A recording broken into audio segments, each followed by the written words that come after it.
Today, we have something special for you.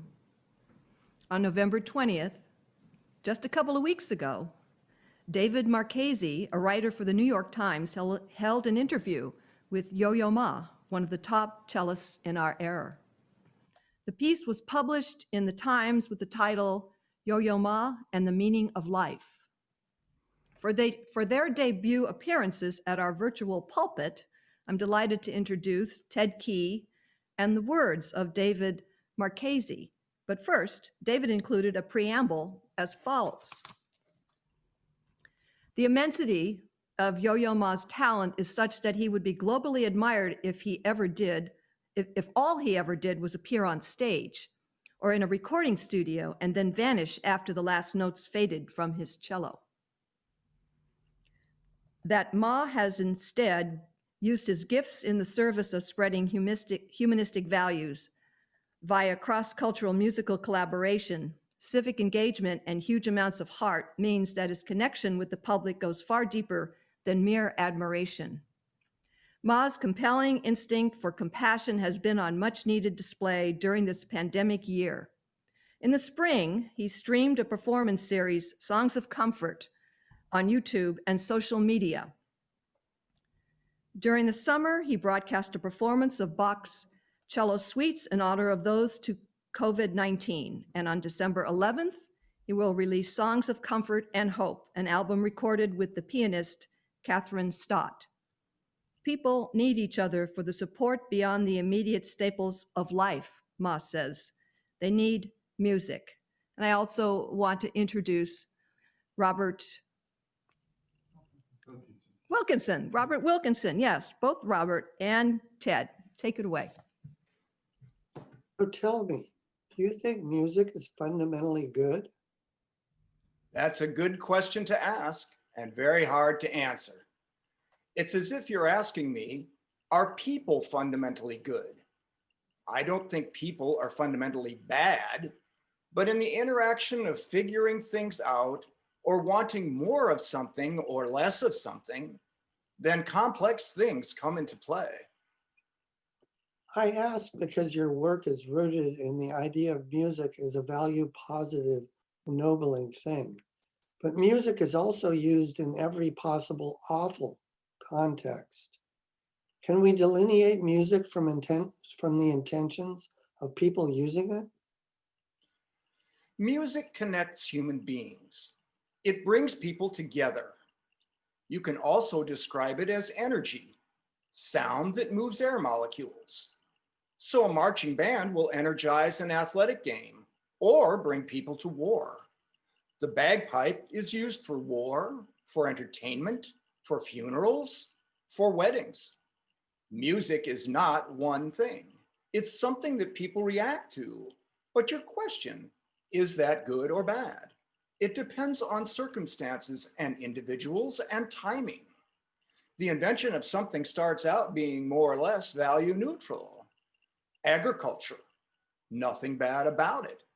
But if you're able to grow a lot of vegetables and I can't grow any on my land, I might want to get some of your vegetables.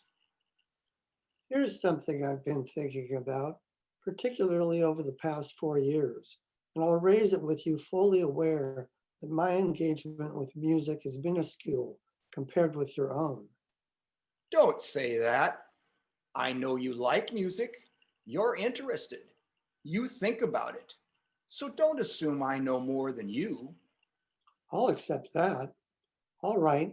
I've been wondering if in the past I had too easily allowed myself to believe that engaging with music or culture more generally was also a way of engaging with politics, in the sense that doing so was implicitly promoting humanistic values or empathy.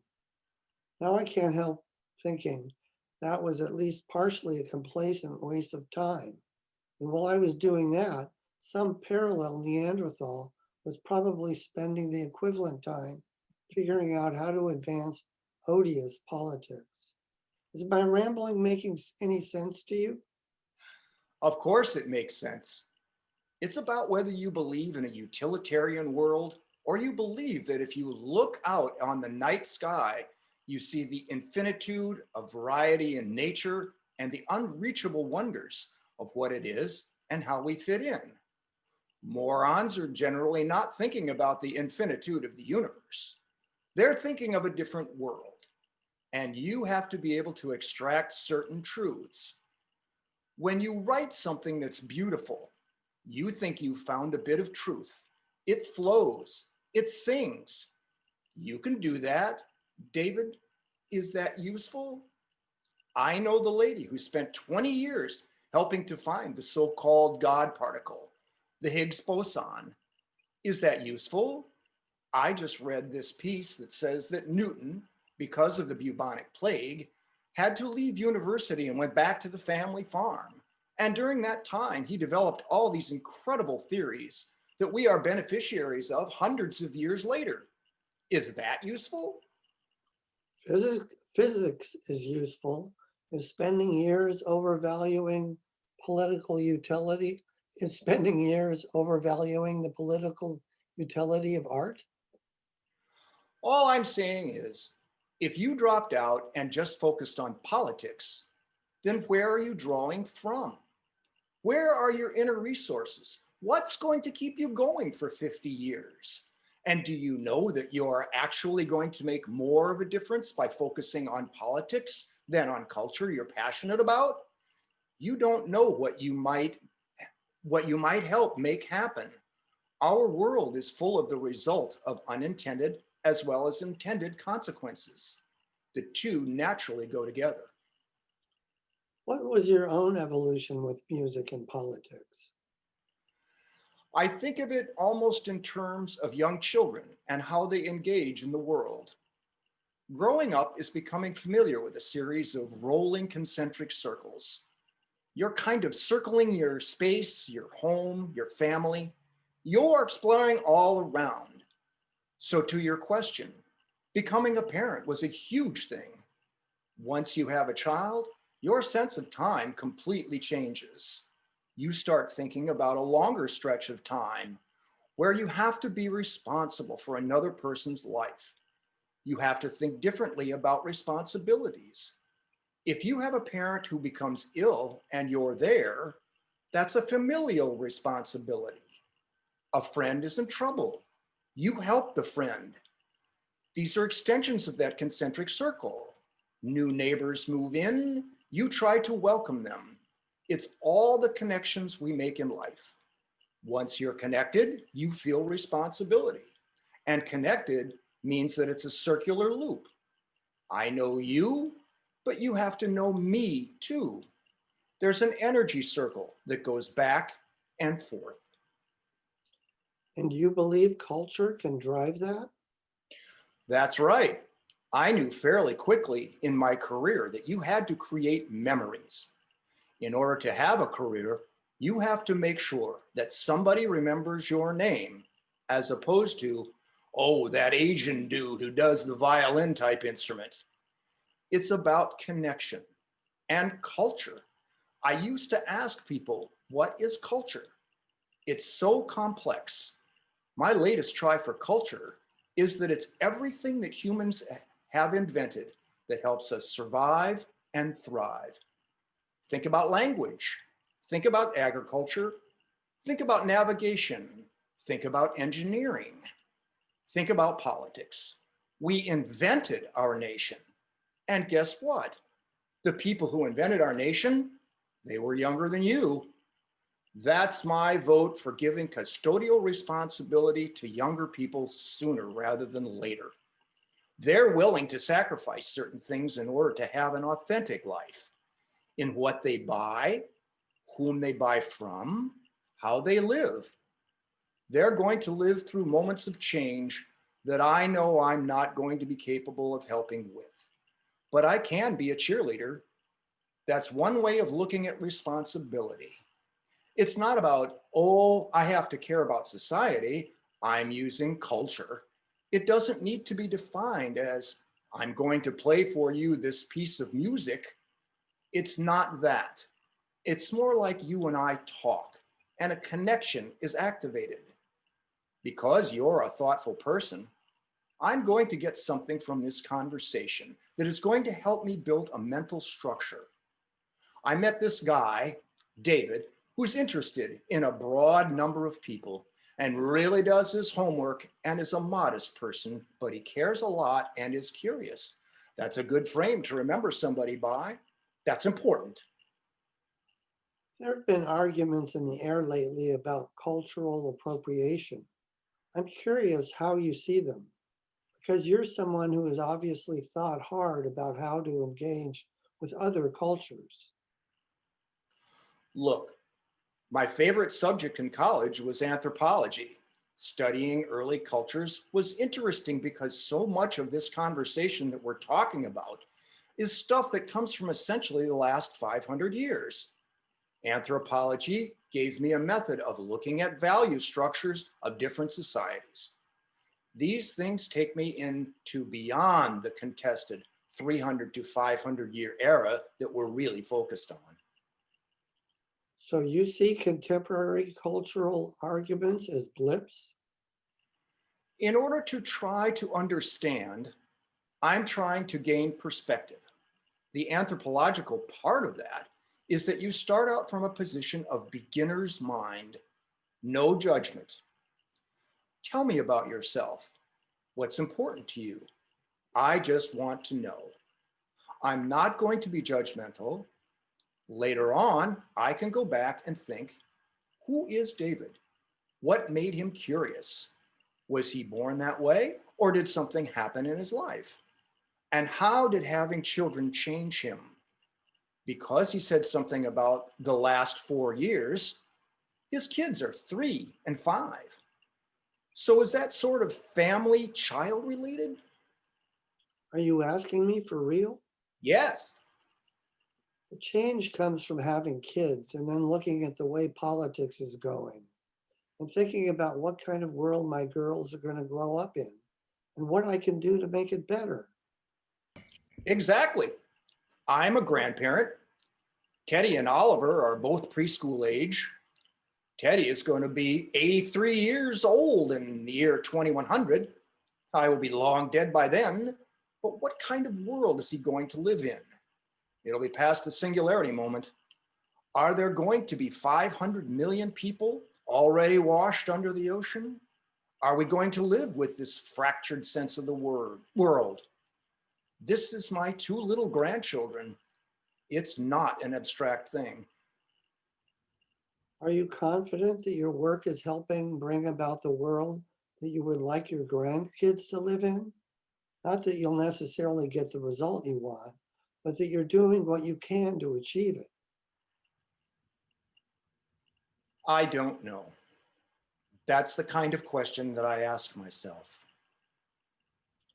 I can't tell if the way you answered my earlier question about cultural appropriation by talking about anthropology and getting beyond a post-Enlightenment perspective is how your mind works, or was a noble way of sidestepping a potentially controversial subject. Well, subjects are controversial for a reason. This is something that people have to argue out. I can tell you, my mind is very weird. The Bushmen of the Kalahari Desert, I actually studied them, and I loved that group. I spent time there, and the thing, I'll give you the fast takeaway, is that they did trance dancing. They did this dance for hours, women in a circle, clapping. They got into trance. Here is a snippet from the documentary called Distant Echoes.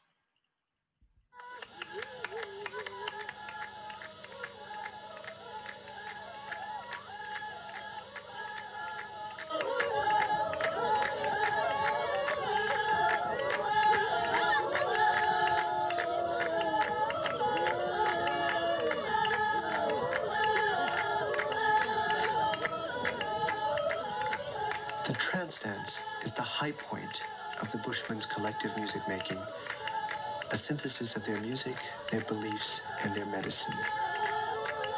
To the Bushmen, the trance dance is a gift from heaven. Its origins are buried in ancient history, but if the cave paintings of trance dancing have been accurately dated as 40,000 years old, then what I am seeing is one of the oldest human rituals known to man. The choice of the dances is dictated by the women in the group, but it is generally the men, and often the musicians, who dance until one of them goes into trance. Every song is about an animal or bird, and at the onset of trance, the spirit of the creature enters the body of the dancer, enabling him to reach a transcendental state.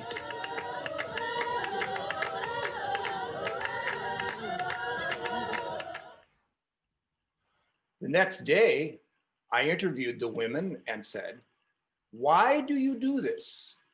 They gave me the answer: because it gives us meaning. Their answer has been my answer for culture since that time. I'm not a crackpot person. I'm absolutely a science-based, evidence-based person. But because of the practice of music, I delve into the inner life of whatever we are. I don't have any answers, but I keep poking around to try to figure out a little bit more. So in terms of cultural appropriation, I just want to say that academia has certain standards, business has certain standards, the arts have certain standards, politics has certain standards. They're very different standards. If you tell me something that's precious, and then I take it as my own, when I use it, I need to give credit. We do that in academia. We don't do that in the arts. Acknowledge where it's coming from and share in the wealth. During the pandemic, people, as always, turned to music for solace. Have you noticed common denominators in music that comforts? I've been asking myself all my life, what is the purpose of music? It's like trying to find the meaning almost every day, because the purpose yesterday may not be the purpose today. What the pandemic has crystallized in my mind is that we need music because it helps us to get to very specific states of mind. It's not like, listen to my music, it will help, but rather, everybody wants to get to certain states of mind during the day, during the cycle of the season.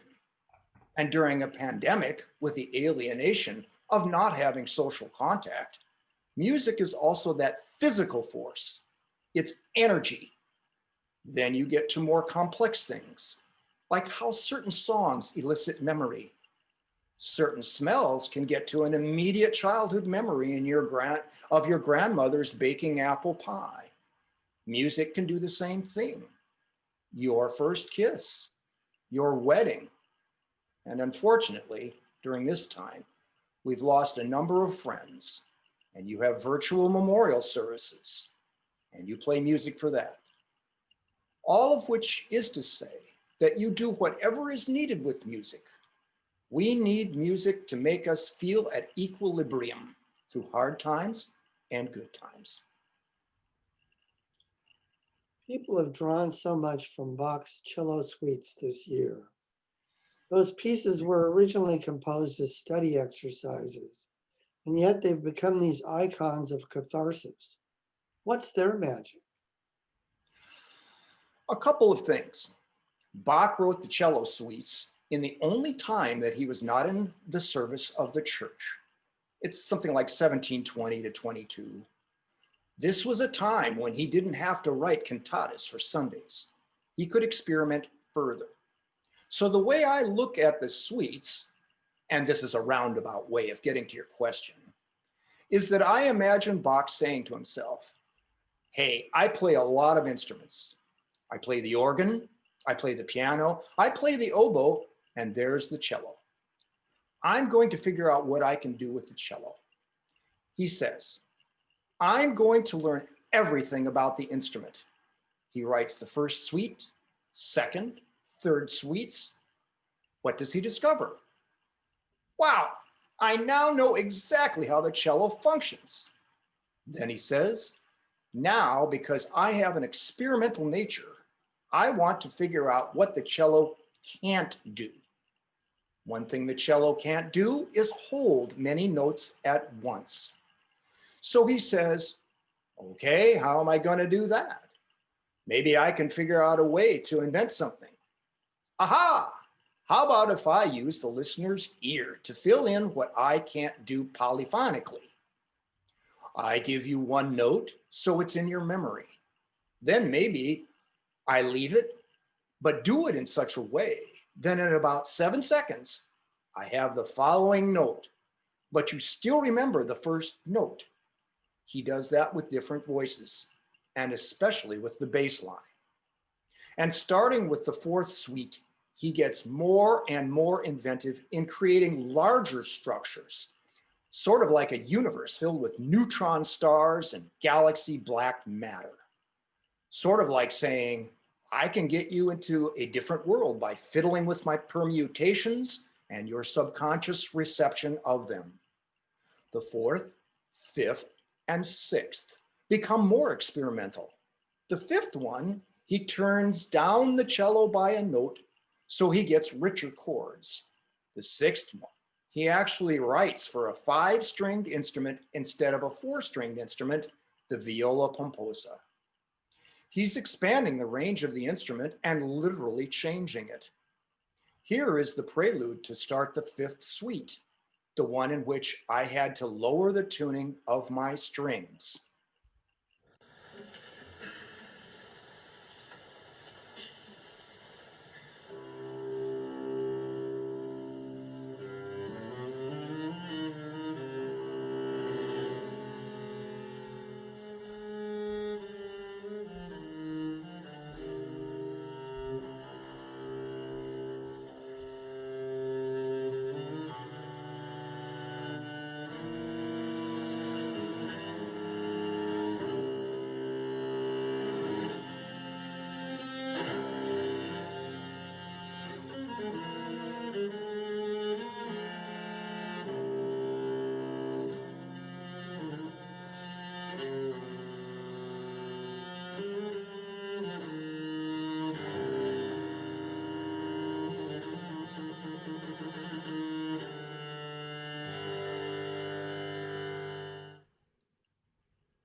Where does emotion come into this? What does this have to do with healing or solace? Let's say if you're depressed and you're stuck, you're essentially kind of paralyzed. Your neurons are operating at low level, low capacity. Music is a stimulus. You respond to it, but you're responding subconsciously to something that makes your brain active. So the ingenuity of Bach's music fires the neurons, which causes positive feelings? Exactly. In a way, it's the Socratic method. Musically, the suites are asking, how would you find an answer? Maybe that's all a fantasy of mine, but the evidence is that people find something in this music. I know I do. Do you think about your public presence at all in the context of being Chinese American? We are in this moment of rising anti-Chinese racism in the United States, and your persona seems directly in contrast to negative stereotypes about Chinese Americans. Is that intentional? You're asking a pretty broad question vis-a-vis the United States. It's almost like 6 or 8 different countries of very different characters that have been stitched together to form the United States of America. But here's one way of answering. When I started playing concerts on a regular basis in my early 20s, in Europe, the most often asked question was, how can an Oriental like you understand music? That was a bit of this stereotype of the Asian with a slide rule. Being a musician at that time was an anomaly. Now the number of Asians in orchestras, it's fairly large. When I started out, Seiji Ozawa was the conductor of the Boston Symphony, and I always credit him with breaking the mold. He was a long-haired, hippie-ish kind of conductor. He was a cool guy. Because of him, I'm almost second wave. It was easier. Now people are talking about How does it feel to be one of the very few African Americans in a major orchestra? Anthony McGill is now being featured. He's a great artist. He is such a beautiful soul. There are fabulous African American musicians, but I think the environment needs to be more comfortable. More broadly, how do you think about this specific environment in which you're playing music? For me as a musician, I try to be aware of where I am. As a performer, my job is to make the listener the most important person in the room. The only way to avoid burnout is to care about where you are. My good friend Manny Axe would always say to me that it doesn't matter what you did yesterday. If you're here today, that's what counts. Being present, caring. You're working with living material that goes back to memory. That goes back to memory. The living material is only living if it is memorable. Not only that it's memorable, but that you pass it on. That is what I'm thinking about with every single interaction, whether it's a kid, someone on the street, in a concert hall, or with you, David. It's the same thing. How to be present, because if you're not, Then why are we here? that's it. You're acknowledging someone's existence by being present. It may take a lot more energy, but boy, is it much more rewarding. It makes me happy. It makes people happy. It's wonderful.